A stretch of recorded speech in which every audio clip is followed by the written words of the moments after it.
Hey there. Happy early Thanksgiving. This year, the secular holiday of Thanksgiving coincides with the last week of the Roman Catholic liturgical year.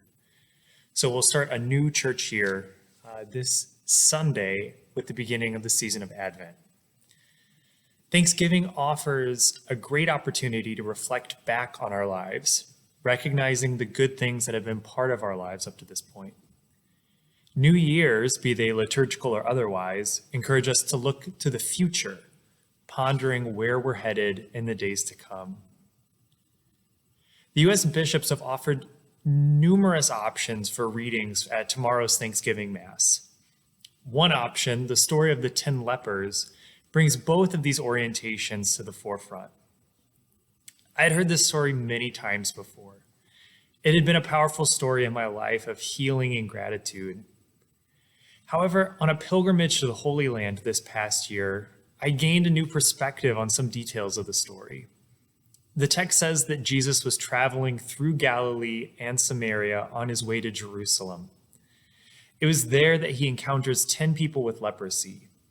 They plead for his intercession, and he tells them to show themselves to the priests, those who prayed and offered sacrifices in the temple, who are also in Jerusalem. Being in the Holy Land and reflecting on that story, I was struck by what Jesus was actually asking them to do. Depending on where in Samaria this encounter took place, the group of lepers had at least 20 miles ahead of them to walk in order to get to Jerusalem. Plus, their leprosy forced them to the margins of society. They were relegated to the edges of towns and villages. Jesus was asking them to go to the religious and cultural center of the largest, most important city in all of Israel. And on top of that, Jesus was asking them to do this all before they were healed. So in short, Jesus told them to walk for at least 2 days to a place where they were not wanted. Of course, the text tells us that as they were going, they were cleansed of leprosy. But imagine the courage it required to start heading in that direction, to take that first step. One leper, a Samaritan, realizing what had happened, returned to Jesus in order to give thanks.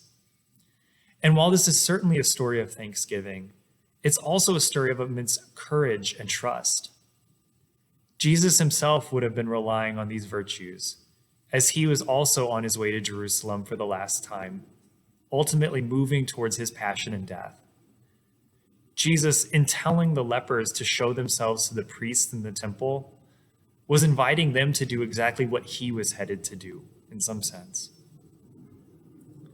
With the holiday of Thanksgiving, we have a chance to offer gratitude for the blessings we have in our lives, the good things that we have done nothing to deserve.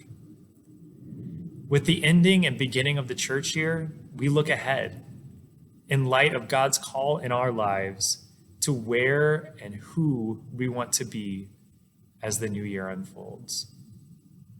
The story of the 10 lepers and Jesus' own story speak to this time in our lives right now. So I ask you, what's one blessing in your life right now? Just one. I encourage you to say a prayer of thanksgiving to God for that gift in your life. And where might God be calling you to go? Maybe it seems difficult, uncomfortable, or downright foolish. What would a first step look like in following God on that? I encourage you to say a prayer asking God for courage and an ability to trust. In closing, I would like to wish you all a happy Thanksgiving. Thanks so much for the ways in which you've been connected and supportive of this community. And on behalf of all of the staff at the CSC, I want to express my gratitude and thankfulness for you. Happy Thanksgiving.